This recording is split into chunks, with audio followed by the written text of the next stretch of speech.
जय गुरु जी। और मेरी तरफ से सभी संगत को सादर नमस्कार है। आज मैं ये सत्संग कर रहा हूँ। समय की कमी है जरूर, तो मैं जितना भी कोशिश करूंगा, जितना मैं कवर कर सकूं उतना कवर करूं। और मैंने सोचा है और क्या गुरुजी मेरे से कहलवाएंगे, ये मेरे को अभी पता नहीं है, क्योंकि ये गुरुजी ही हैं जो आपके थॉट्स को अनफोल्ड करते हैं। बहरहाल मैं कोशिश करूंगा कि मैं एक सीक्वेंस में चलूं और जितना ज्यादा मैं जो मेरे दिमाग में आए वो कवर कर सकूं। तो सबसे पहले मैं कैसे गुरुजी के पास पहुंचा, मैं ये आप लोगों को बतलाना चाहूंगा, क्योंकि मैं उस समय फौज में था और मैं जालंधर में पोस्टेड था। और मेरे बारे में जो पुरानी संगत है वो काफी जानती है। वो मेरे को काफी गुस्सैल के रूप में अभी भी देखते हैं, अलबत्ता मैं वो नहीं हूँ जो पहले था। वो ट्रांसफॉर्मेशन गुरुजी ने मेरा कर दिया है। पर बहरहाल हुआ क्या कि मैं फौज छोड़ना चाहता था कुछ कारणवश, और मैंने इधर उधर चक्कर लगाए, मुझे कहीं कोई होप नजर नहीं आई। तो इसी दौरान मेरा एक दोस्त जो नगरोटा में कमांड कर रहा था वो आया, उसने कहा तू गुरुजी के पास चल। मैंने कहा मैं बाबाओं के पास नहीं जाता। बहरहाल ये तो गुरुजी की खिंच होती है। मैंने 3-4 चक्कर लगाए, मैं गुरुजी के दर्शन नहीं कर पाया। गुरुजी अवेलेबल नहीं थे मंदिर में जालंधर। बहरहाल मुझे मौका मिला, ये 1994 की बात है, और मेरे को, और मैं इसी सोच से गया था कि मैंने फौज छोड़ दी। और ये बात मेरे दिमाग में थी तब तक, जब तक कि मैं 300 डिफेंस कॉलोनी में गुरुजी हुआ करते थे, जब तक मैं उनके गेट तक पहुंचा तब तक मैंने यही सोचा था कि मैं गुरुजी से कहूंगा गुरुजी मैंने फौज छोड़नी है। और जैसे ही मैं उनके अहाते के अंदर घुसा, मेरा दिमाग ब्लैंक हो गया, बिल्कुल ब्लैंक। और मुझे याद ही नहीं रही मैं किस लिए आया था। गुरुजी की कृपा हुई, उन्होंने दर्शन दिए, मुझे अपने कमरे में बैठाया और मैं फौज छोड़ने के बारे में भूल गया। ये 94 की बात है। मैं क्यों ये 94 का जिक्र कर रहा हूँ, इसके पीछे मैं आपको कुछ टाइम के बाद बतलाऊंगा।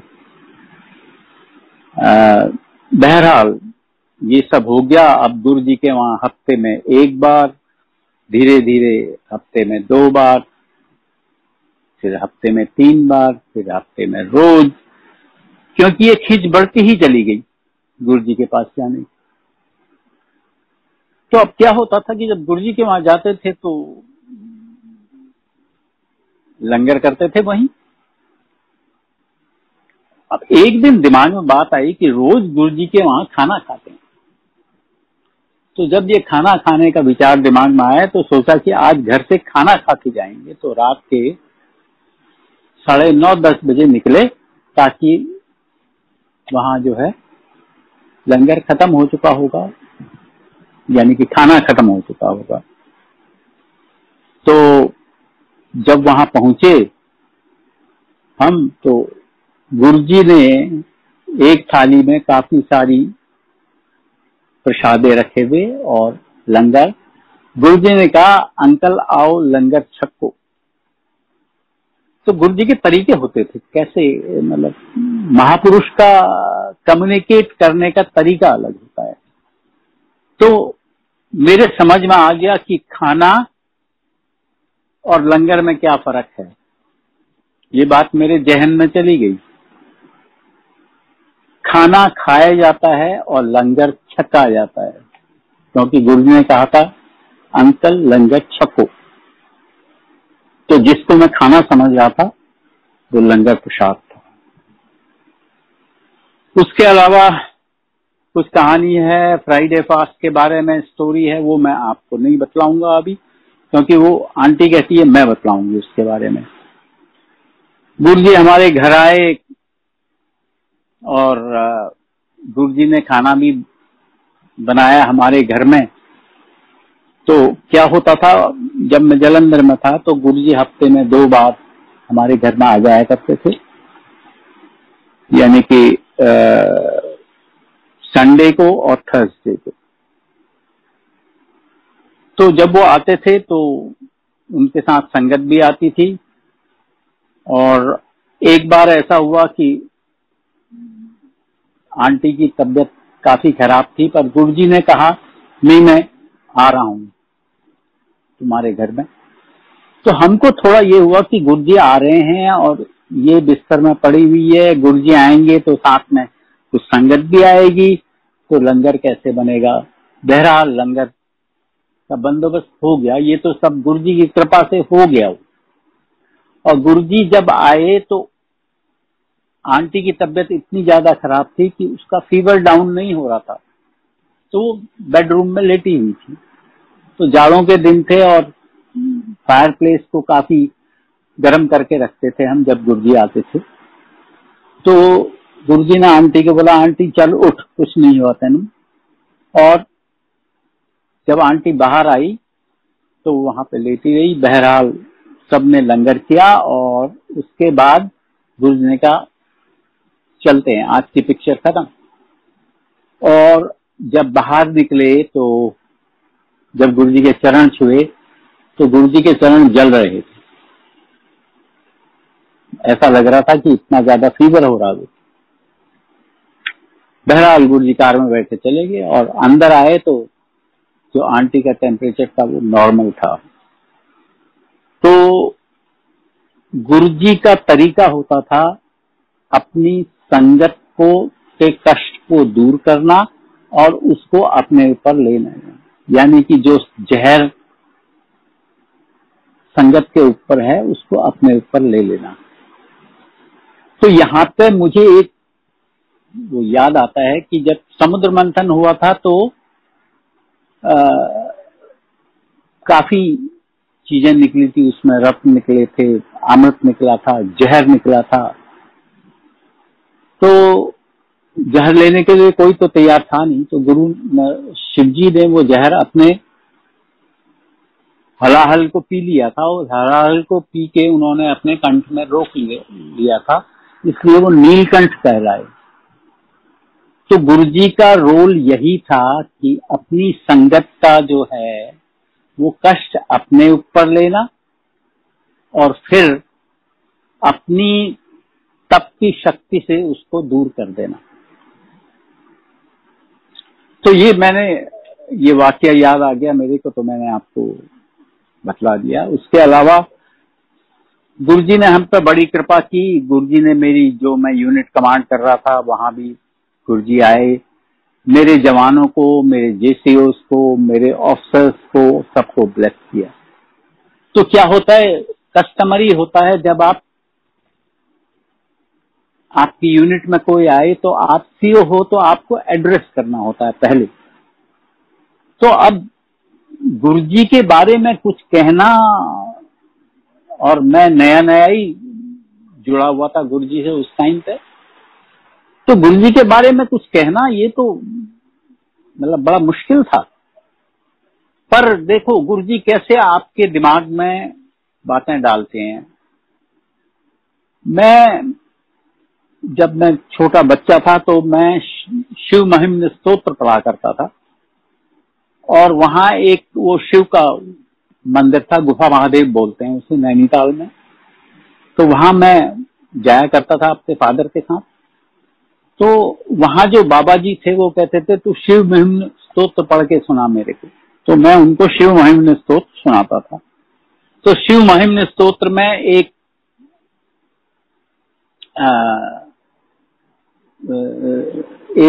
स्टेंजा था, असति गिर समम स्यात् कज्जलम सिंधु पात्रे सुरतरवर शाखा लेखनी पुत्र मुर्वी लिखिति यदि गृहीत्वा शारदा सर्वकालम तदपि तव गुणानामीश पारम्यात्।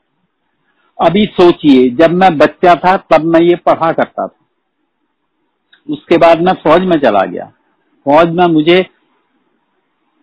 26-27 साल हो गए थे, तो 26-27 साल में आदमी को क्या याद रहेगा।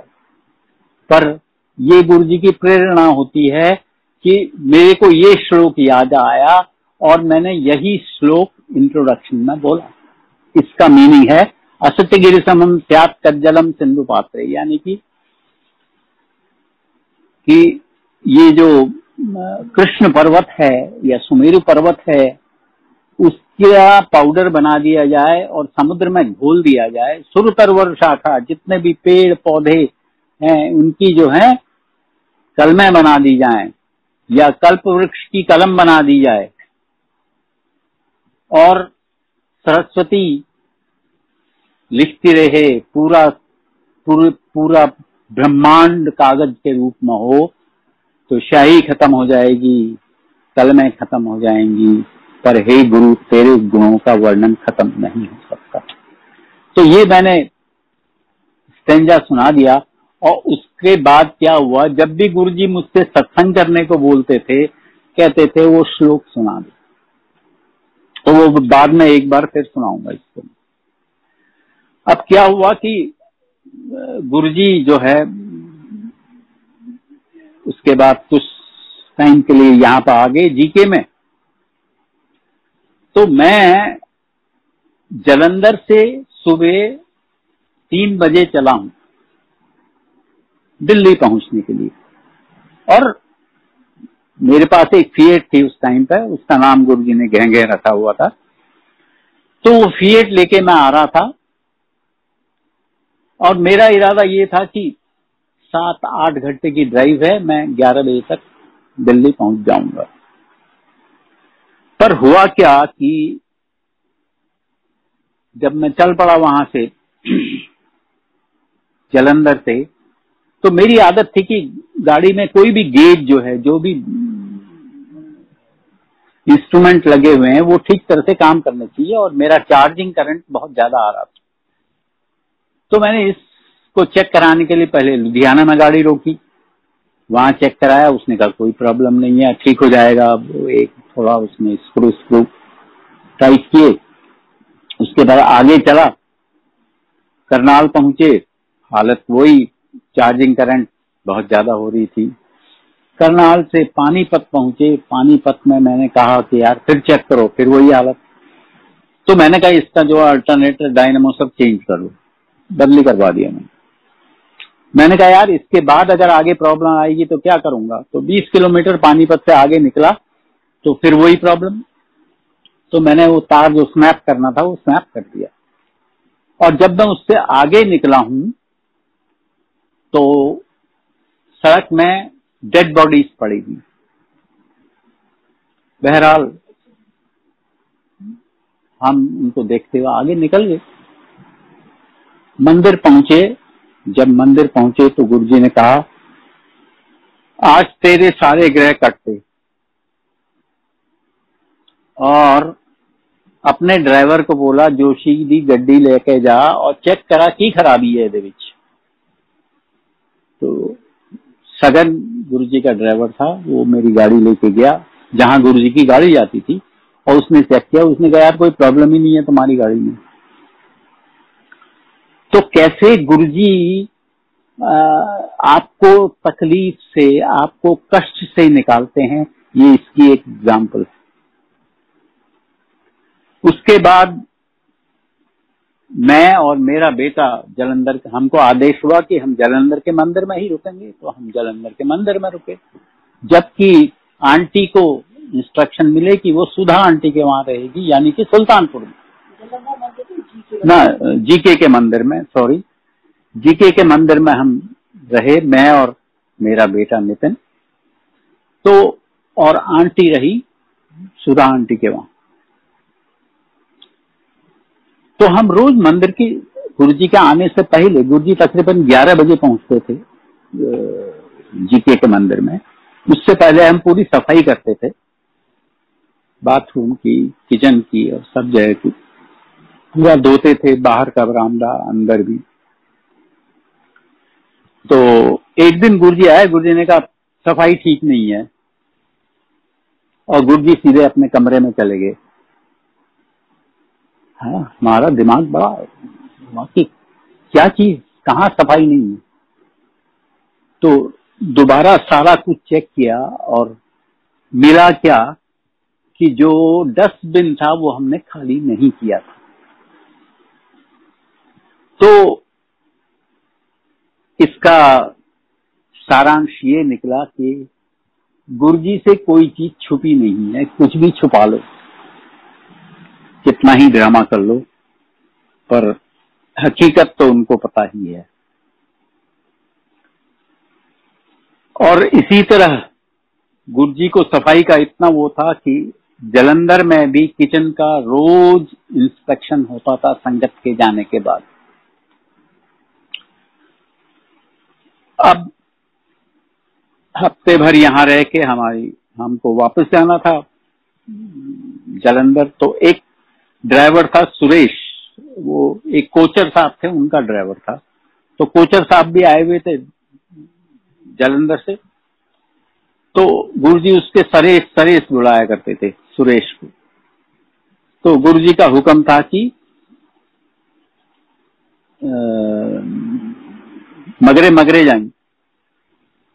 मगरे का मतलब होता है कि सांस जाना।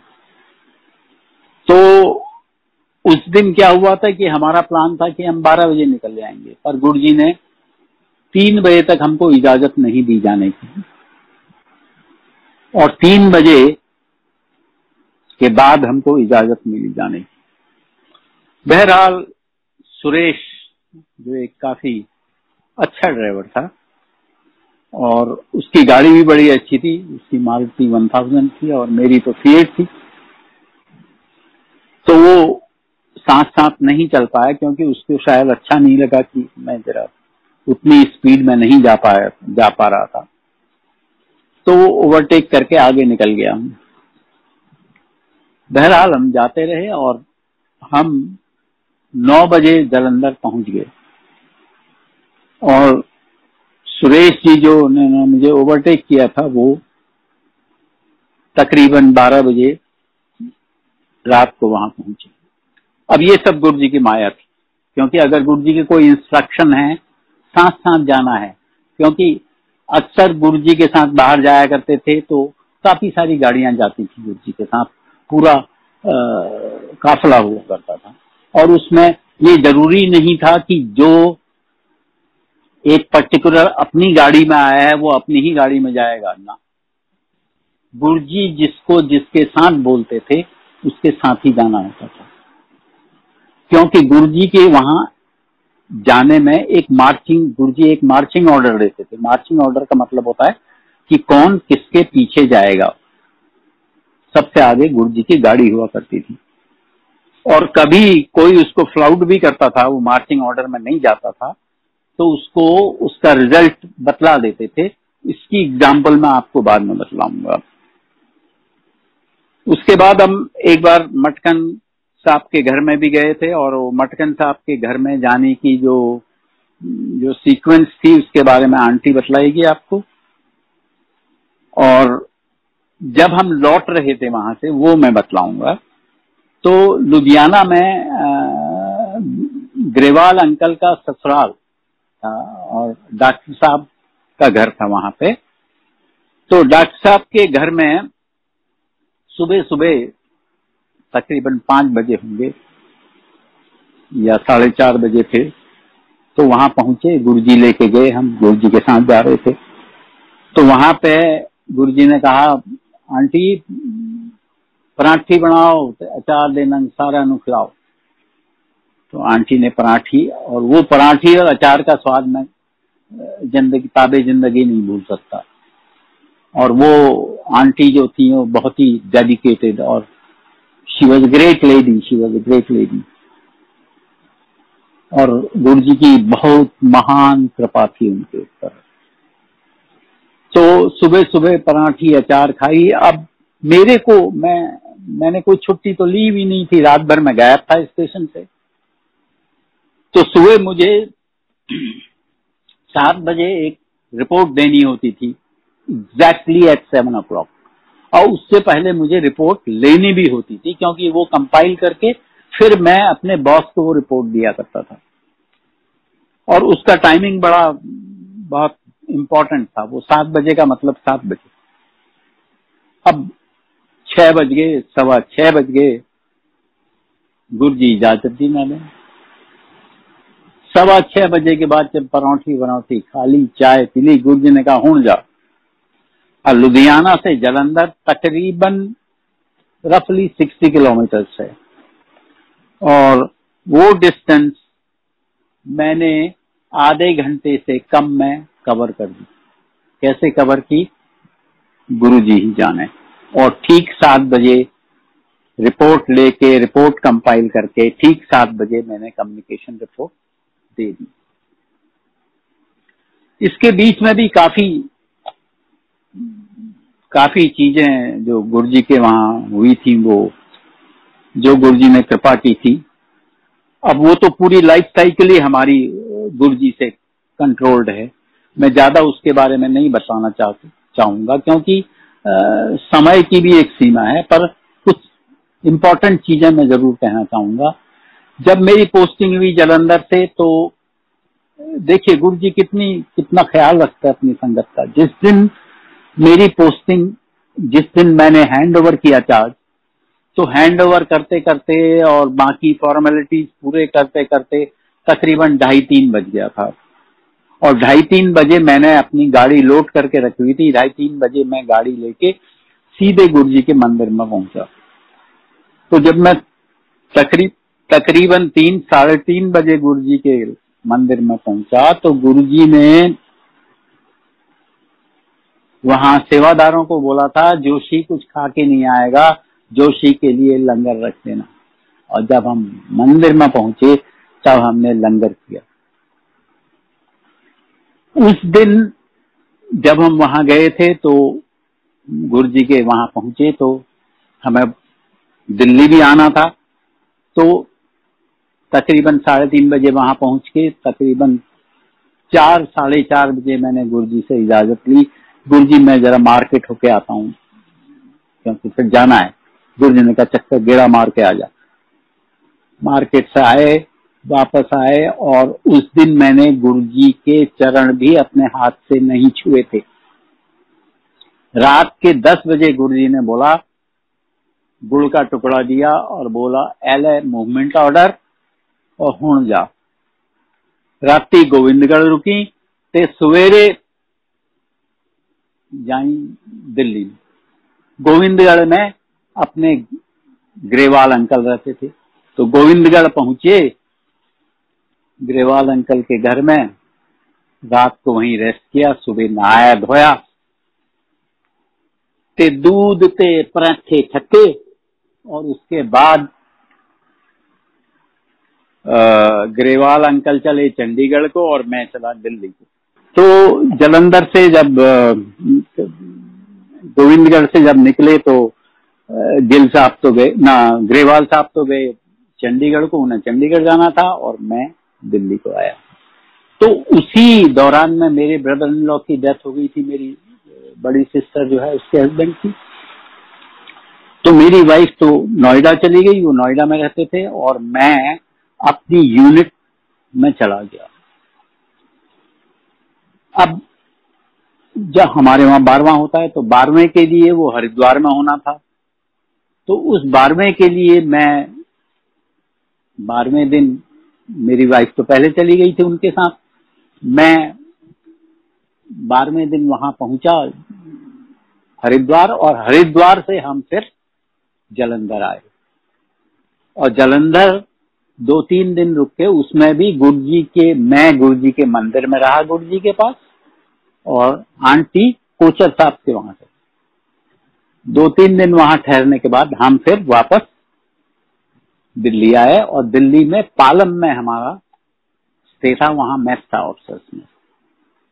तो जब जो सूटकेस में मेरी बुशर्ट जो मैंने उस दिन पहनी थी, वो बुशर्ट एक सूटकेस में डाल दी थी, और वो सूटकेस बंद पड़ा हुआ था, और उस सूटकेस को जब हमने जलंधर से वापस खोल के निकाला, उसमें से बुशेट निकाली तो उसमें से गुरुजी की फ्रेग्रेंस आ रही थी। अब ये फ्रेग्रेंस क्यों आ रही थी? क्योंकि जब आप गुरुजी के दरबार में बैठे होते थे तो you are under influence of a intense aura of Guruji, ठीक है। और उस ऑरा की बदौलत आपके कपड़ों से और आपके बदन से भी खुशबू आती थी। और उसके लिए भी क्या था, जो मैं बतलाना चाह रहा हूं, कि क्या होता है कि ट्रांसमीटर तो अपनी एनर्जी ट्रांसमिट करता रहता है, पर अगर रिसीवर ट्यून नहीं हो तो आपको वो चीज मिलेगी नहीं। क्योंकि रेडियो में क्या होता है, जब तक आप पहले से वो सुई वाला रेडियो होता था ना, उसको घुमाते थे आप, थोड़ा बाएं थोड़ा दाएं थोड़ा बाएं, तब जाके जब साफ आवाज आने लगी तो तब आपको अच्छी आवाज आती थी। तब अच्छे गाने बिना का गीतमाला में सुनने को मिलते थे, वरना नहीं मिलते थे। तो उसी तरह गुरुजी की जो ऑरा है, गुरुजी की जो फ्रेग्रेंस है, जब तक उसके लिए आप ट्यून अप नहीं होगे तब तक आपको वो चीज नहीं मिलेगी जो गुरुजी ट्रांसमिट कर रहे हैं। गुरुजी कुछ सबक देते थे। क्या होता था कि जब गुरुजी मंदिर में आते थे, सुल्तानपुर की बात है, जब गुरुजी अपने कमरे से बाहर निकलते थे तो उस टाइम पे हम शैंडलियर की लाइट ऑन किया करते थे। तो शैंडलियर ऑन किया एक दिन और उसका एक बल्ब नहीं जला। तो गुरुजी ने जाते हुए बोला, 10 के कितना ते फिर की कितना। I mean to say, if you have to be told to do a thing, then you have not done your job. इसका मतलब है कि वो शैंडलियर का बल्ब आपने पहले चेक करना था और वो खराब था तो उसको रिप्लेस करना चाहिए। तो सीख महापुरुष नु देख के चीज लानी चाहिए भी। हम भी सेवादार थे, थोड़ा चौधरी बन गए थे तो थोड़ा सा सीना चौड़ा हो गया था। तो गुरुजी के लिए, जब गुरुजी आते थे ऊपर के कमरे से नीचे नहा धो के और कपड़े पहन के, तो उनके लिए लस्सी लेके जाते थे, ठंडी, चिल्ड, सुपर चिल्ड। और ये मेरा ही काम था वो लस्सी लेके जाने का। तो मेरा भी सीना थोड़ा चौड़ा हो गया था कि मैं थोड़ा इम्पोर्टेंट सेवादार हूं। तो हुआ क्या कि एक दिन लस्सी लेके गए, वो गिलास को एक कटोरी से ढक के ले जाते थे और गुरुजी का एक सेपरेट अलमीरा था जिसमें गुरुजी के बर्तन रखे रहते थे सुल्तानपुर। तो जब वो कटोरी से ढक के ले गया और वहां कटोरी जब मैंने गुरुजी के सामने उठाई, गुरुजी को लस्सी सामने रखने के लिए, तो लस्सी के अंदर अचार था। यानी कि उस कटोरी में अचार कहाँ से आया, कैसे आया, क्या आया, कुछ पता नहीं था। तो गुरुजी ने कहा, जो ना महापुरुष लई केड़ी कोई चीज लेके आंदे ते उन्होंने चेक करके लेके आंदे। You can imagine my flight at that time. मतलब काटो तो खून नहीं, धरती ऐसा लग रहा धरती खसक जाए और मैं समा जाऊं उसमें, क्योंकि ये बहुत बड़ी गलती थी। तो गुरुजी ने वो लेसन सिखा दिया कि सीना चौड़ा मत करो, काम ठीक तरह से करो, ठीक है। उसके बाद फिर एक मौका आया कि हमको तो रात को देर में ही छुट्टी मिलती थी, 2, 2:30, 3 बजे। गुरुजी को सुबह पंजाब जाना था। गुरुजी ने कहा मूली के पराठे बना के ले आना सवेरे। छुट्टी मिली है, 5 बजे मूली के पराठे लेके पहुंचना चाहिए। तो एज यूजुअल हमने कहा नहा धो के फिर बनाएंगे मूली के पराठे। तो नहाने धोने में लगे, मूली के पराठे बने और जब लेके वापस सुल्तानपुर पहुंचे तो उस समय 5:05 हुए थे। तो गुरुजी ने कहा uncle you are late. Guruji gate पर खड़े। तो ये समय की परिभाषा थी गुरुजी की। तो सबक सीखने के लिए मैं इसलिए दे रहा हूं इनका रेफरेंस क्योंकि ये जो मेरे साथ प्रैक्टिकली हुआ। गुरु जी प्रसाद दिया करते थे, जो कुछ भी मिठाई आती थी वो हम लोग क्या करते थे, क्योंकि हमको पता होता था क्या क्या मिठाई आई है, बेसन के लड्डू आए हैं, मोतीचूर के लड्डू आए हैं, या कोई काजू कतली लाया है, तो वही थाल में लेके या तो विपी जाता था या कभी कभी मैं भी चला जाता था। तो हमारा क्या होता था कि हम क्योंकि अंदरूनी थे, चौधरीपना थोड़ा तो था ही, तो ये था कि कौन सी मिठाई खानी है उसके लिए जो है लाइन में उसी हिसाब से चलना है जब वो मिठाई वहां परात में रखी होगी। और होता क्या था, अगर बेसन का लड्डू नहीं खाने की सोची है और जब काजू की कतली गई तब लाइन में लगना है, तो जब नंबर आता था तो बेसन का लड्डू ही मिलता था कि भैया it is not your choice, what Guruji is giving you is his choice. You cannot exercise your choice when Guruji is giving you something. Guruji is giving you prasad. गुरुजी कहते होंगे सी कि ड्राइवर और मालिक नाल लंगर छके ता गल बनू, क्योंकि this is what Guruji teaching world. और वो चार लोग एक थाली में खाना खाना, उसका क्या महत्व था, ये महत्व था ड्राइवर और मालिक नाल लंगर करे।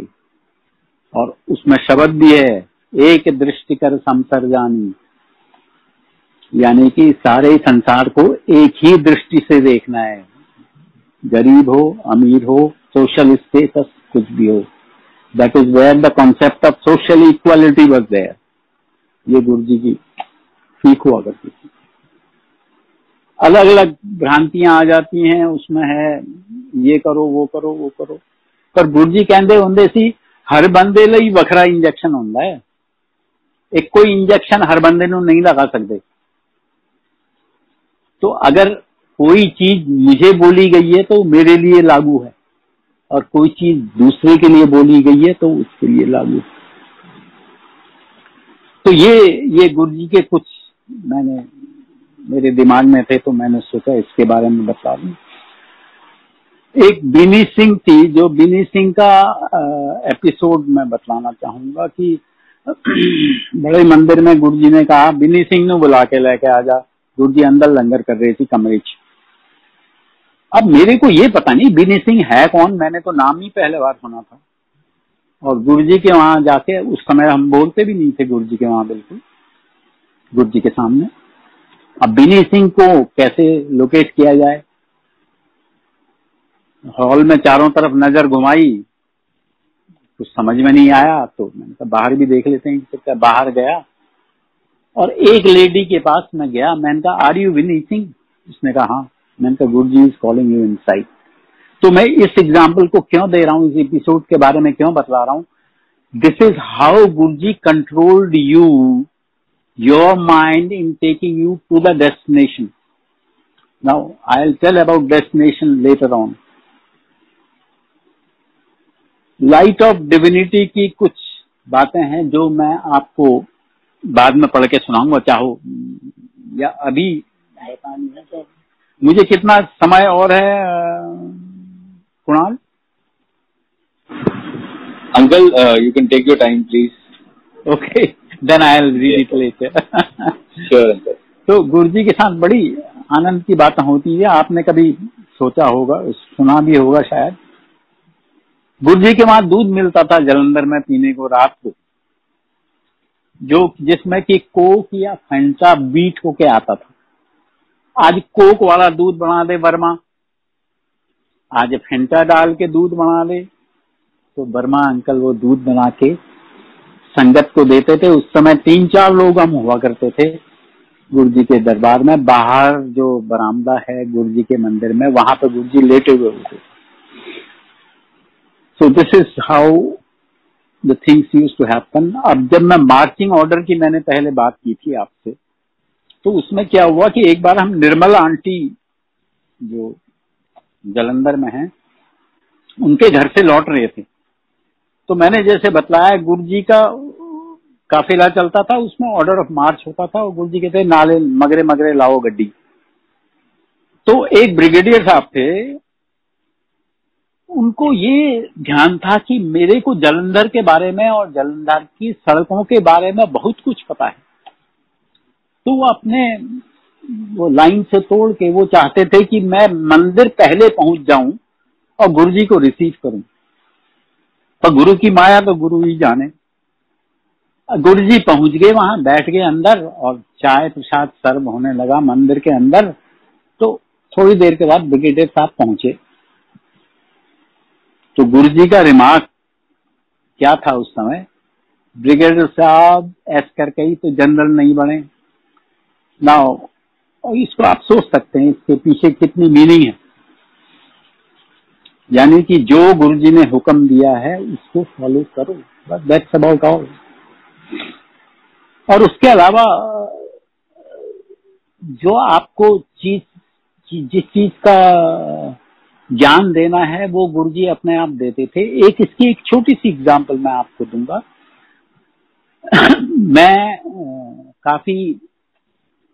मैंने वेद पढ़ा। जब मैं बचपन में मेरे को वेद पढ़ाया भी गया, मेरे को सिखाया भी गया। तो उसमें वेद में एक पुरुष सूक्त जो है वो 16 मंत्रों का जो एक 16 ऋचाएं हैं उसमें, उसको पुरुष सूक्त बोलते हैं। और वो उसमें महापुरुष के बारे में बतलाया गया है। तो जो मीनिंग हमने समझी, जब तक मुझे पूरा वो याद हो गया था, जो मीनिंग जो उसका अर्थ हमें समझ में आया वो ये था कि हजारों हैं सर जिसके, हजारों हैं आंखें जिसकी, सहस्त्र शीर्षा पुरुषः सहस्राक्ष, हजारों हैं आंखें जिसकी, सहस्राक्ष सहस्र, हजारों हैं पैर और हाथ जिसके, सबू मिगुम वो जमीन से 10 अंगुल ऊपर है। तो ये मीनिंग है उस श्लोक की। तो लिटरल मीनिंग तो यही थी, पर ये इसका भावार्थ जो है वो गुरुजी ने ही हमको समझाया। और कह के नहीं समझाया, केवल ये प्रैक्टिकल दिखा के समझाया कि अगर 100 बंदे, 200, 500, 600 बंदे बैठे हैं तो हर एक के बारे में गुरु को पता है। He is thinking about everyone at the same time, not only here the people who are his disciples outside India, in the whole world. He is thinking about everyone at the same time. He is looking at them at the same time, and many people are seeing him with them at the same time. तो इसका जो meaning जो मेरे समझ में आया गुरुजी के प्रभाव से वो ये था। तो गुरुजी एक गल और दस देसी गए, टब्बर दे नाल रोटी तो रोज ही खांदे हो ते संगत दे नाल भी रोटी खाया करो। मतलब that is my reference to the people trying to have a selective group to have langar together. And this is what Guruji saying was. और बड़े मंदिर में हर मंदिर के बाद, हर मेजर फंक्शन के बाद, जब तक पूरे मंदिर की सफाई नहीं हो जाती थी तब तक गुरुजी मंदिर से नहीं निकलते थे। और जब पूरी सफाई हो जाती थी तो जितने भी सेवादार उस सफाई में लगे होते थे उनको गुरुजी अपने हाथ से प्रसाद देते थे, जलेबी का प्रसाद या लड्डू का प्रसाद या जो भी। फिर गुरुजी ने रिचुअल से हमको कैसे निकाला। मैं काफी कर्मकांडी था पहले और श्राद्ध वाद्ध काफी परफॉर्म करता था, मतलब जो भी अपने पितरों का करना है।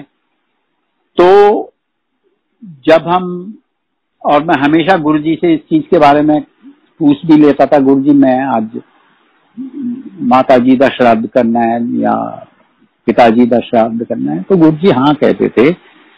पर कुछ सालों के बाद जब हम नैनीताल गए तो मेरे ब्रदर इन लॉ जो अब नहीं रहे, उनकी डेथ हो गई, तो उनको गुरुजी ने बोला तेरा साला श्राद्ध मनाई जांदा, मैनू परेशान कर रहा। और you know what shraddha means? That what you are doing, you are trying to call a soul to come to the shraddha and accept the offerings given by you, and it has to be really done with shraddha. So when a soul is liberated, to bring that soul back onto the earth needs some effort and some cosmic effort, and that cosmic effort could be done only by the Guru, nobody else. He could only bring a soul to a particular place. So from then onwards, now this is where the concept of rituals comes, where Guruji said it is not the rituals you should get bogged down by. Okay?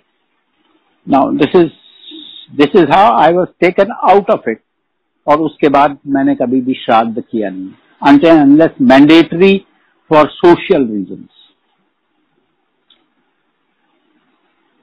उसके अलावा health issues थे मेरे, जब मैं service में था, blood sugar और BP, और जैसा कि फौज में ऐसा होता है कि अगर ये प्रॉब्लम्स आपको हैं तो this becomes a hindrance in your promotion.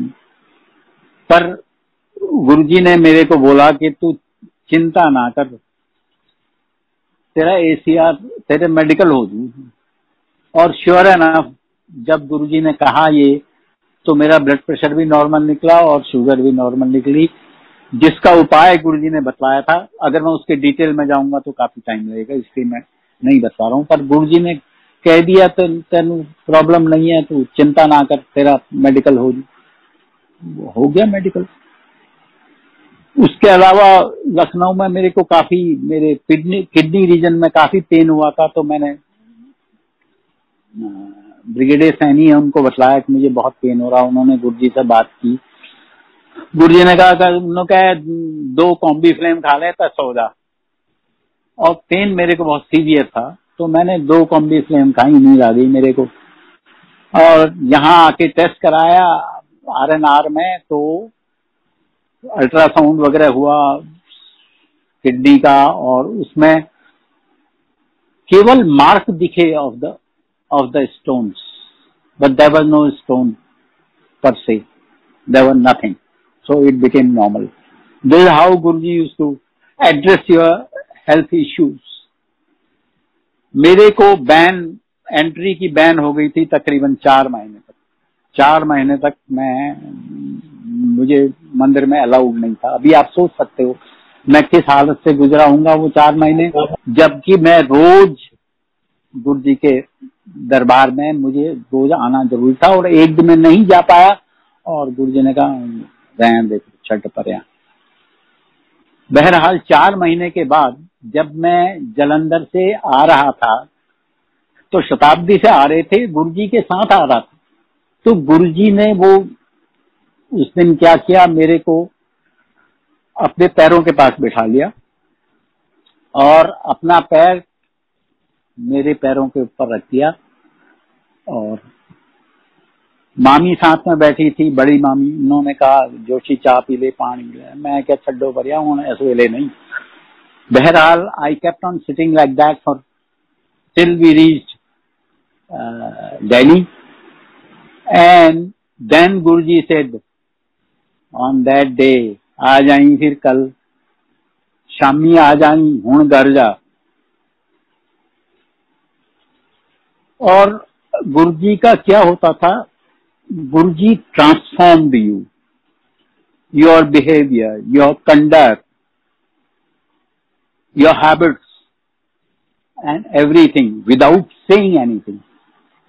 There was a gradual change which you will find yourself to be coming in. You will change for good.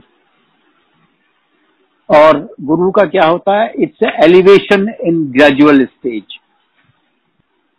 अब जब मैं एलिवेशन एंड ग्रेजुअल स्टेज बोल रहा हूं, तो उसका कहने का मुद्दा यह है कि disciple Guru relationship such that Guru wants to take you to a destination, and destination is decided by Guru, and he ensures that disciple reaches his destination, maybe in one life cycle, maybe in 2 life cycles, maybe in couple of life cycles.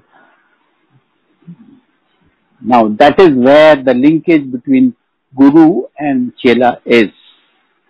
Guru ji कहते होंगे सी मैं परिवार बनाया है ते हाथ अपनी 2 और 4 अंगुलियां, सब अंगुलियां क्रॉस करके बतलाया करते थे, एंज करके रहो, which is I think important.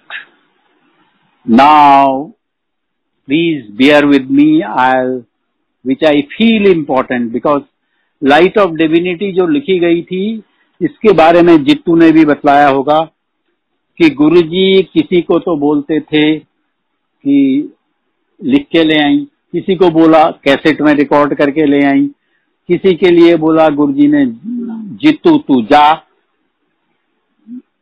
Note करके लेके आई, उससे घर जाके सुन के आ।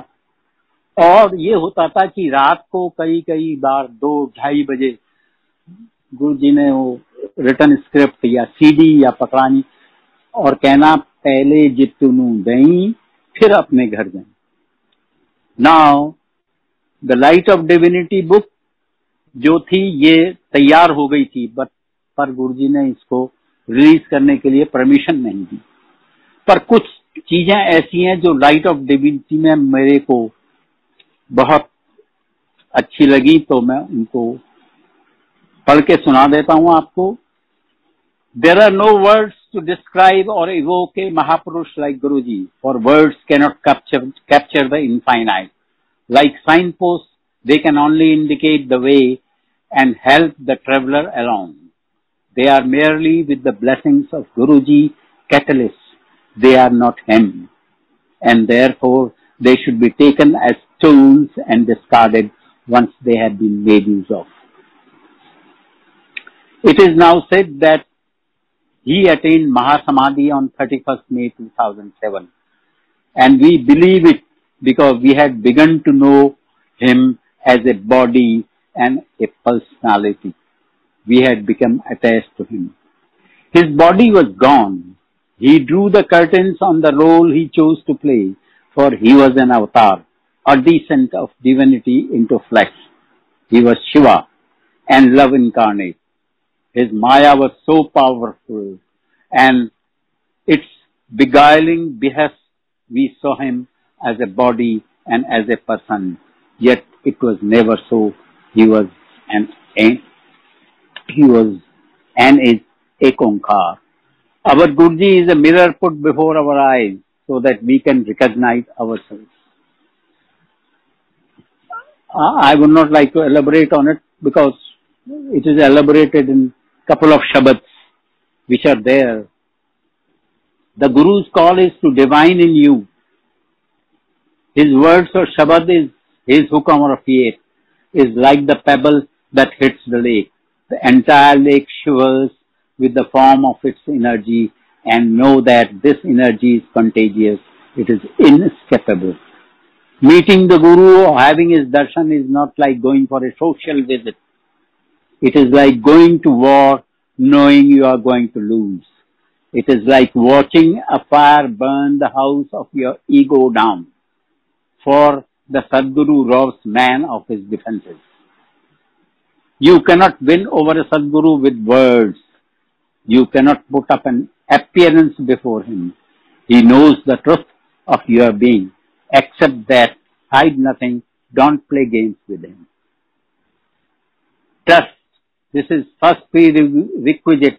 If you cannot trust the Guru, you cannot be led. Only after the strong foundation of trust, Shraddha has been laid in the spiritual superstructure is built. He demolishes the apparatus on which our mistaken identity rests. We are souls encased in bodies, not bodies with souls. We are souls encased in bodies, not bodies with souls.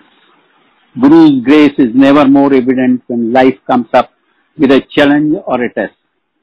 At such times, Guru can take disciples' karma upon himself, alleviating its misery-causing effects. As always, Guruji has been suffering in the problems of his Sangat, suffering for it and getting rid of the problem of the Sangat. There are times when the disciple resents his Guru. Guru leaves no psychological stone unturned to perfect his spiritual son, but the disciple's commitment wilts as the Guru operates on his mental makeup. Guru selflessly spends a huge amount of energy and time in fashioning a disciple. Once you are with a Guru, once you accept his stewardship, you must go where he leads you. The Guru is our only chance to reclaim our divinity. But at all times, he is our Guru, no matter whether he is joking or lending an ear to the happenings of the day. He is our Guru, first, foremost, and last. Remember that the Guru is not to be literally emulated. Important. Remember that the Guru is not to be literally emulated. Spirituality in hands of the Guru is a weapon to disarm our ego, unless we are ready to be thus mercilessly exposed. Do not seek a Guru or say you follow him. Jai Guruji.